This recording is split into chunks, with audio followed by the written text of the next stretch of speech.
창세기 27장 13절은 기록합니다. 어머니가 그에게 이르되 내 아들아, 너의 저주는 내게로 돌리리니 내 말만 따르고 가서 가져오라.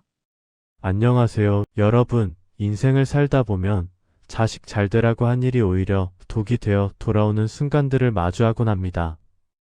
오늘 우리가 만나볼 인물은 성경 속 가장 지혜로운 여인이었으나 동시에 가장 지독한 편애로 가족을 무너뜨렸던 어머니 리브가입니다. 리브가는 원래 멀리 밧단 아람에서 아브라함의 종을 따라 가나안까지 온 용기 있는 여인이었습니다. 우물가에서 나그네와 낙타들에게 물을 대접하던 그 친절함과 결단력. 그녀는 이삭의 아내가 되어 평생의 위로가 되었습니다. 하지만 그녀의 인생에 폭풍이 몰아친 건 태중에서부터 싸우던 두 아들 에서와 야곱을 낳으면서부터였습니다. 두 국민이 내 태중에 있구나. 큰 자가 어린 자를 섬기리라. 하나님께 직접 받은 이 예언은 리브가에게는 축복인 동시에 평생을 사로잡은 집착의 씨앗이 되었습니다. 여러분, 우리도 그렇지 않나요? 유독 마음이 더 가는 자식이 있습니다. 10손가락 깨물어 안 아픈 손가락 없다지만 유독 더 아픈 손가락, 내 성격과 닮아 눈길이 한 번 더 가는 자식이 있기 마련이죠. 리브가에게는 야곱이 그랬습니다. 들사람이었던 에서와 달리 장막에 머물며 어머니의 곁을 지키던 매끈한 아들 야곱. 리브가는 결심했을 겁니다. 내 아들 야곱을 위해서라면 내가 저주를 받더라도 그를 최고로 만들겠다. 사건의 시작은 남편 이삭이 늙어 눈이 어두워졌을 때였습니다. 이삭은 장남 에서에게 축복을 주려 사냥을 보냅니다. 이를 엿들은 리브가의 머릿속은 빠르게 회전합니다. 그녀는 야곱을 불러 공모합니다.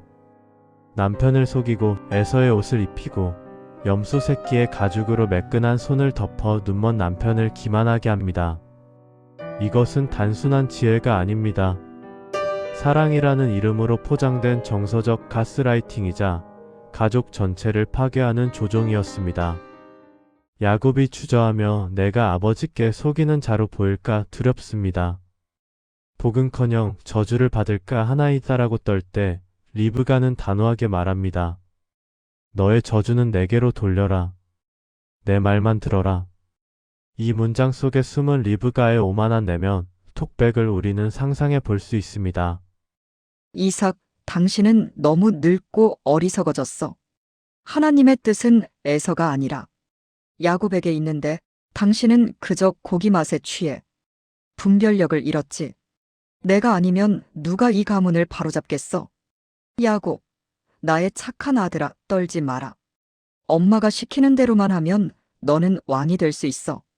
형의 축복? 그건 원래 내 것이어야 했어.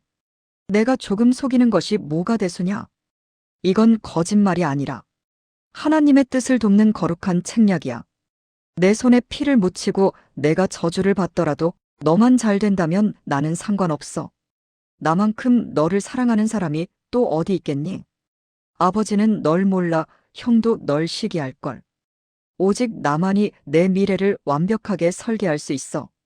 지켜봐. 오늘 이 방 안에서 역사가 바뀔 테니까. 나는 실패하지 않아. 심리학적으로 리브가는 전형적인 나르시시스트적 어머니의 모습을 띠고 있습니다. 그녀는 야곱을 자신과 동일시했습니다. 야곱의 성공이 곧 자신의 성공이었고 야곱을 조종함으로써 자신의 유능함을 증명하려 했죠. 이를 현대 심리학에서는 헬리콥터 부모 혹은 대리만족형 집착이라 부릅니다. 또한 남편 이삭과의 소통을 거부하고 은밀하게 이를 꾸미는 모습은 수동 공격성과 책임 회피의 극치를 보여줍니다. 그녀는 하나님의 예언을 이루려 한다는 명분을 내세웠지만 사실은 자신의 통제 욕구를 신앙으로 합리화한 것입니다. 리브가는 가인의 후예들과 개를 같이 합니다. 가인이 자신의 방식대로 제사를 드리고 분노했듯 리브가는 하나님의 약속을 자신의 수단으로 성취하려 했습니다. 죄의 유전적 연속성은 여기서 드러납니다. 보이는 결과를 위해 보이지 않는 가치 정직과 신뢰를 짓밟는 것. 이것이 가인의 길이자 리브가가 걸었던 어둠의 경로였습니다. 그 결과는 어땠나요? 야곱은 축복을 얻었지만 그날로 형 에서의 살기 어린 폭수를 피해 도망자가 됩니다. 리브가는 자신이 그토록 사랑했던 아들 야곱을 먼 타국으로 보내고 죽을 때까지 다시는 보지 못했습니다. 내 아들아, 너의 저주는 내게로 돌리리니라고 했던 그녀의 말대로 그녀는 가장 사랑하는 존재를 잃는 지독한 저주를 스스로 감당하게 된 것입니다. 사랑하는 여러분, 우리 안에도 리브가가 살고 있지 않나요? 자식을 위한다는 핑계로 자녀의 인생에 너무 깊이 개입하고 있지는 않은지, 내 자존심을 채우려 자녀를 대리전쟁터로 내몰고 있지는 않은지 돌아보게 됩니다. 우리가 놓지 못하는 그 통제권이 사실은 자녀의 앞길을 막고 가족의 화목을 깨뜨리는 활이 될 수 있음을 리브가는 눈물로 증언하고 있습니다. 하나님은 리브가의 도움 없이도 야곱을 세우실 수 있는 분이었습니다.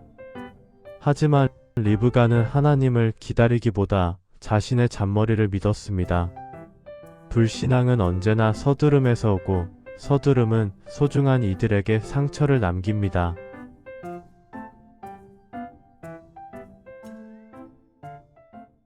인생의 황혼에 서 계신 동행자 여러분. 이제는 우리 손바닥 위에 꽉 쥐고 있던 자식이라는 이름의 움켜짐을 조금씩 내려놓을 때입니다. 내가 저주를 받더라도 너만은 이라는 희생적인 말조차 때로는 자녀에게 무거운 짐이 될 수 있음을 기억합시다. 진짜 사랑은 조종하는 것이 아니라 하나님께서 그 아이의 인생을 인도하시도록 기도로 맡겨드리는 것입니다. 오늘 밤 혹시 서운함이나 집착으로 마음이 무거우시다면 조용히 은조려 보세요. 하나님, 내 자식은 내 소유가 아니라 당신의 선물입니다. 내가 아닌 당신의 손에 맡깁니다. 리브가가 놓쳤던 그 평안이 오늘 여러분의 가정에 가득하기를 간절히 기도합니다.